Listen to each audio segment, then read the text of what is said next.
আমি লাকড়িটি পাস করি না এলে চিল্লাচিল্লি করবো।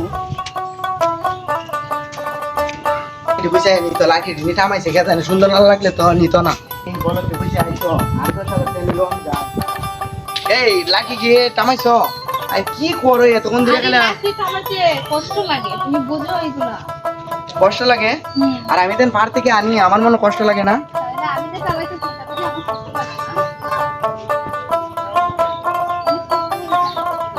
আরে ওইদিকে ভালো করে লাকড়ি কি সুন্দর লাগতো ফোন তো দিল লাকড়িটা দেখতাম লাকড়িটা দিকে লাই দন লাকড়িটা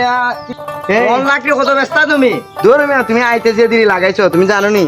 এ আমার এই লাড়কি আমার বউয়ের কথা ধরে মনে করো বাসাবাসি করতেছে গেলে তোমার লাগি মিয়া বাসাবাসি তো করতে যাই ভাই আমার তো কাজ কাম আছে বুঝছো না ওর লাকড়ি কত ব্যস্ত এটা আড়া করা দিয়ে আড়া বেচবা না এমনি চুক্তি বেচিলিবা না না আড়া মিয়া তুমি জানো নি এখন লাকড়ির জ্বর কিতে তুমি এখন জানো লাকড়ি হচ্ছে স্বর্ণর দাম তোর মে বেরিস্টার সুমনে কে জানতাছে লাগা তুমি লাকড়ি বলে স্বর্ণর দাম তুমি এটা কিটা বললা লাকড়ি এসে স্বর্ণ ওয়াস্তা ব্যস্ত না তুমি চিন্তা করো না যে দাম হইলে বেশ নাইলে ব্যস্ত তুমি উনো লাকড়ি তো আনতাছো পারতি আর ব্যস্তাছো তুমি জানো না তো গ্যাস তো এলাকাতে আইতাছে গ্যাস আইলে তো লাকড়ি কোনো কারণ নেই তোমার লাকড়ি কুত্তা হয়ে জিঙ্গে তো না অন কত নিয়ে দাও কত ব্যস্ত গো এদিকে আসল মার বেশি না না এত সস্তা বেতন দিত না তো আচ্ছা স্বর্ণের দর আরে বোন স্বর্ণর দাম আর বন্যার দাম কইতাই তো কত ব্যস্ত কইতাই না নি কিচ্ছু কইয়া লাও আড়ি আছে না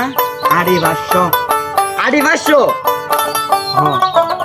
তোমার জীবনে লাকড়ি জীবনে কত বেচছো